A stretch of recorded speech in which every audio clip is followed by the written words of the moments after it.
Hot is a three-letter word, and it has been since 1975. The VW Golf GTI is the original hot hatchback.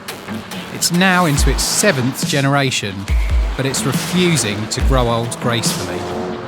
We already know this latest 2013 GTI is a great car. It's the benchmark, the hot hatch against which all others are judged. But two new super hatches are here, and they're both ready to claim the Golf's Go Faster stripes.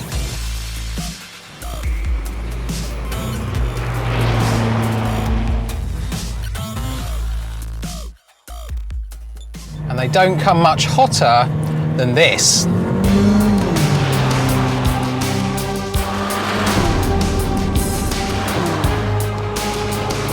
This is the first time Mercedes' horsepower-crazy AMG tuning division has tackled a smaller car, and they haven't done things by halves.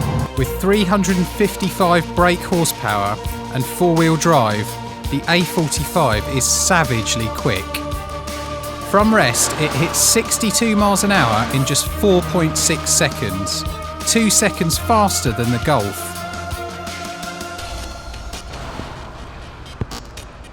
To put that in perspective, this muscle Merc is more than half a second quicker to 62 miles an hour than the Ferrari Testarossa I used to have on my bedroom wall. And while it can't quite outdo the Ferrari for posing appeal, I still think it looks great, especially from in here. I love the racing style bucket seats and the carbon fibre look dashboard.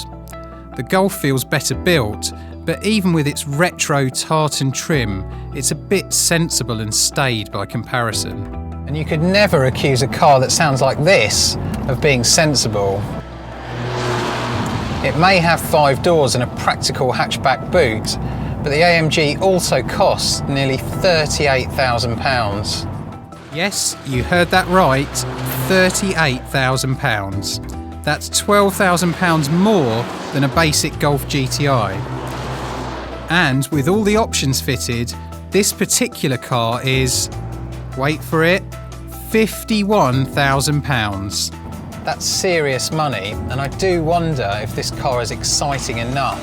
With its 4-cylinder turbocharged engine and 4-wheel drive, it reminds me of the Mitsubishi Evos and Subaru Imprezas that, along with the occasional girl, replaced the Testarossa as my objects of desire.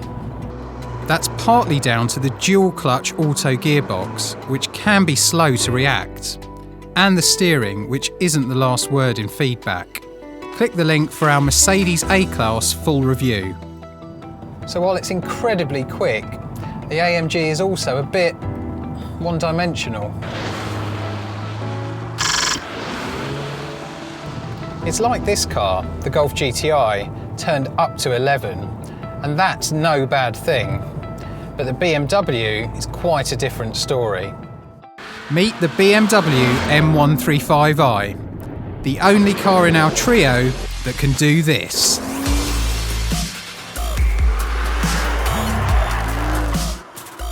That's because the 1 Series sends its drive to the rear wheels. And while we don't recommend you try that on the road, there are other benefits too. Sharper steering and a feeling of balance and adjustability in the corners that the front-wheel drive Golf and 4-wheel drive A-Class simply can't match. At around £32,000, the BMW occupies the middle ground here in terms of price and performance. Its straight-six engine makes 315 brake horsepower, still 100 bhp more than the VW, and hits 62 miles an hour in 5.1 seconds. Unlike the Mercedes, there's no noticeable turbo lag. This 6-cylinder engine just picks up and goes, and you can see exactly what we thought about the M135i by reading our full first drive on the link below. The Golf, well, it's still a lot of fun, but it's best in the mid-range rather than being revved to the red line. I really rate the optional DSG gearbox though. It shows Mercedes how an autobox should work. So, this car might not be quite as exciting either to look at or to drive as the old 1 Series M Coupe, but it's still the one I'd pick for an early morning drive on quiet country roads. But is it the best overall? hot hatchbacks have to be sensible too, and here's where the Golf excels. It has the roomiest interior and the biggest boot. Not only that, it's also the cheapest and the best for claimed fuel economy. Find out how it fared in our more realistic tests by clicking the link. Sadly, I think the Mercedes falls short. It's very fast and very desirable, but it isn't quite engaging enough to drive to justify that price tag. The BMW, well, it's not without fault, and let's not forget, it costs a full £6,000 more than the Golf.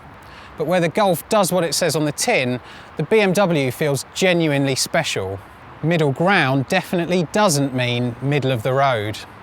Click here to read our full lab test reviews of the BMW 1 Series, Mercedes A-Class and Volkswagen Golf.